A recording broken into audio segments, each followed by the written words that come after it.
Hello everyone, this is शालू फिर से एक नए टॉपिक के साथ atomic and molecular masses. Okay, atomic and molecular mass क्या होता है? मॉलिक्यूलर मास के बारे में तो मैं आपको एक शॉर्ट वीडियो दे भी चुकी हूँ, पर आज हम लोग इसको कंबाइन करके पढ़ेंगे कि एटॉमिक मास किसी मॉलिक्यूल का या किसी एलिमेंट का हम लोग बोलते हैं एटॉमिक मास क्या है, मॉलिक्यूलर मास क्या है, उसके बारे में आज मैं आपको वेल नोन करवाऊंगी। ठीक है, द एटॉमिक मास हम लोग जानते हैं जब एटम्स ही बहुत स्मॉल होते हैं। ठीक है, एटम्स बहुत स्मॉल होते हैं। ठीक है, we can not see with मतलब क्लियरली हम लोग ऐसे नहीं देख सकते हैं, we have to use microscope और अदर थिंग्स। ठीक है, टू सी द एटम्स। तो जब एटम इतने स्मॉल होते हैं तो इनका मॉलिक्यूलर मास भी बहुत स्मॉल होगा। Okay, the atomic mass or mass of atom is actually very very small because atoms are extremely small। जब atoms, देखो जो मैंने बात की वही बात है, जब atoms ही बहुत small होते हैं तो उनका atomic mass तो small होना obviously है। ठीक है, atomic mass किस पे हमारा based होता है? C12 एक standard value है, उस पे atomic mass हमारा based होता है। atomic mass is based on C12 as standard has been in 1961। 1961 में हमारे atomic mass को C12 के बेसिस पे निकाला गया, या C12 एक आइसोटॉप है कार्बन का। कार्बन का 3 आइसोटॉप्स है ना, C12, C13, C14। तो उसमें C12 एक स्टैंडर्ड आइसोटॉप्स है जिसके अकॉर्डिंग सारे बाकी जो हमारा एलिमेंट्स है, बाकी जो एटम्स हैं, उनका एटॉमिक मास निकाला गया। A mass of exactly 12 atomic mass unit. ठीक है, मतलब कि 12 एटॉमिक मास C12 का, यानी कार्बन कहाँ किस आइसोटॉप में एग्जिस्ट कर रहा है? 12 कार्बन की 12 आइसोटोप्स, कार्बन 12 आइसोटोप में एग्जिस्ट करा है। And mass of all other atoms are given relative to this standard. ठीक है, मैंने बताया ना जैसे कि इसको एक स्टैंडर्ड एटॉमिक मास माना गया और बाकी एटम्स का मास इसी के रिलेटिवली निकाला गया। ठीक है, 1 atomic mass unit is defined as mass to exactly 1/12 of mass of carbon 12 atom.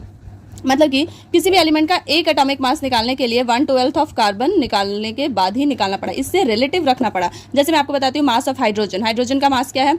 Approx this. ठीक है, मैं आपको एग्जैक्ट बुक वाला नंबर दे रही हूँ, अदरवाइज हम लोग जानते हैं 1। ठीक है, बट मैं आपको एग्जैक्ट दे रही हूँ कि एटलीस्ट भले आपको यूज़ ये करना है पर आप इससे भी वेल नोन रहे। कहीं पर अगर आपको MCQ में दे दिया हाइड्रोजन का atomic mass 1.763, next B option 1.563, तो आप तो सोचोगे 1 था, ये पॉइंट कहाँ से? तो इसलिए इस टर्म को भी दिमाग में जरूर रखना है। ठीक है, हमें याद यही करना है कि हाइड्रोजन का एटॉमिक मास 1 होता है, पर याद दिमाग में भी रखना है। ठीक है, तो अब कैसे निकालेंगे मास ऑफ हाइड्रोजन?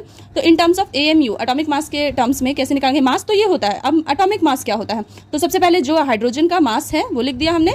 नेक्स्ट हमारा जो स्टैंडर्ड एटॉमिक मास है, स्टैंडर्ड एटॉमिक मास यानी C12 की वैलेंसी, स्टैंडर्ड एटॉमिक मास लिख देंगे, दोनों को डिवाइड करेंगे, जो आंसर आएगा वो हाइड्रोजन का एटॉमिक मास आएगा। तो हाइड्रोजन का एटॉमिक मास 1.0078। तो हम वैसे भी आगे की ही जो वैल्यू होती है उसको ही करते हैं पॉइंट के बाद, इसलिए 1.00 यानी 1 हम लेते हैं। ठीक है, स्टैंडर्ड एटॉमिक मास या बोलेंगे हाइड्रोजन का एटॉमिक मास। ठीक है, we actually use average atomic mass elements, जैसे कि हम लोग हर एलिमेंट का एवरेज एटॉमिक मास यूज़ करते हैं ना। हम लोग ऐसे नहीं ना जो एग्जैक्ट पॉइंट में है वो तो कभी भी हम लोग यूज़ नहीं करते हैं।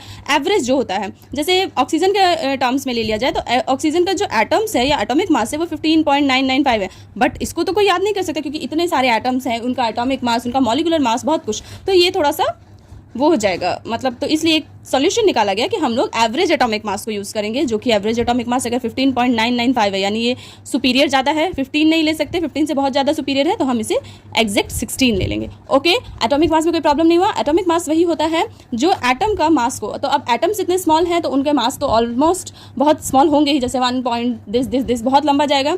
तो इसलिए हमने क्या किया कि एक स्टैंडर्ड एटॉमिक यूनिट लिया जिसको जैसे कार्बन 12 एक आइसोटोप है उससे स्टैंडर्डाइज किया और उसके रिलेटिवली बाकी सारा मास निकाला। तो 1 एटॉमिक मास कितना वैल्यू हमारा? 1.66056 × 10⁻⁻24 ग्राम। ठीक है, ये हमारा 1 एटॉमिक मास, 1 AMU की वैल्यू है। तो अब अगर हमें किसी भी चीज़ का मास निकालना होगा, एटॉमिक मास, तो हम क्या करेंगे? जैसे कोई भी एलिमेंट का निकालना है, जैसे ऑक्सीजन का निकालना है, तो ऑक्सीजन का हम लोग क्या करेंगे? मास ले लेंगे अपॉन जो हमारा स्टैंडर्ड एटॉमिक मास है। ठीक है, ऑक्सीजन का मास सपोज टू 15.995 बाय में जो हमारा स्टैंडर्ड एटॉमिक मास है 1.66056। ठीक है, दोनों को डिवाइड करेंगे, जो कॉमन एवरेज आएगा, जो आंसर आएगा उसको हम लोग लेंगे ऑक्सीजन का atomic mass, mass by standard atomic mass equals to atomic mass. Okay, clear है? Okay, so average atomic mass मैं आपको पहले भी बता चुकी हूँ कि एवरेज एटॉमिक मास क्या है।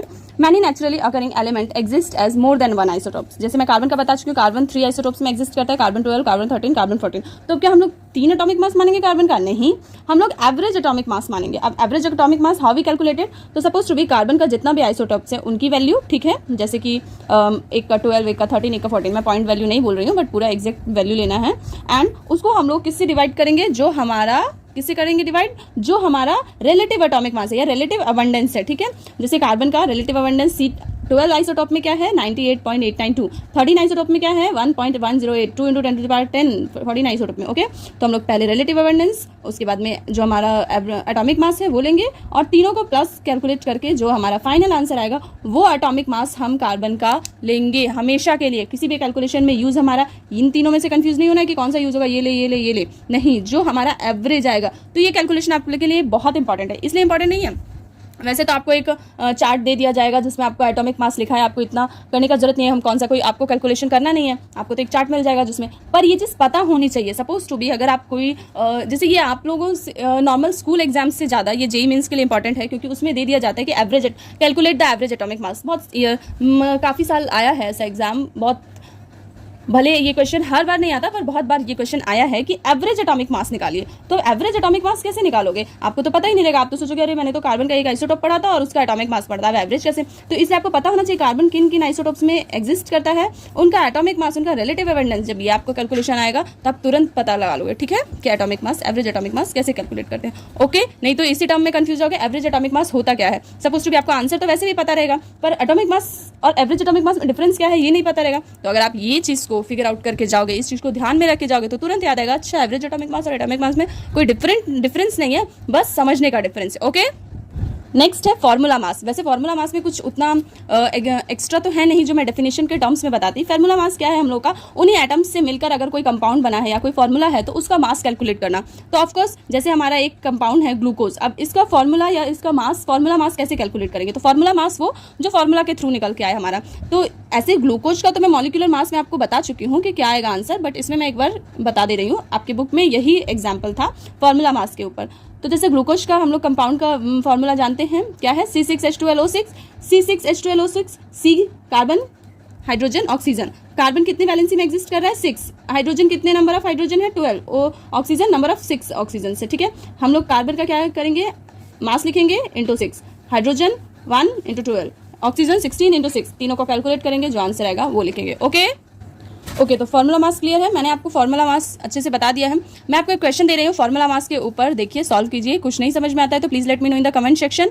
सॉल्व हो जाता है तो आंसर्स कमेंट कीजिए, मैं कल इसके ऊपर एक शॉर्ट वीडियो दूंगी जिसमें बताऊंगी कि सही है या गलत है। ओके, प्लीज अगर पूरे टॉपिक में जैसे मैंने आपको आज बताया formula mass, average atomic mass and molecular mass, अगर इन तीनों टॉपिक में कोई भी प्रॉब्लम है तो please let me know in the comment section. अच्छे से पढ़िए, जाते जाते प्लीज लाइक एंड सब्सक्राइब करते जाइए। Thank you.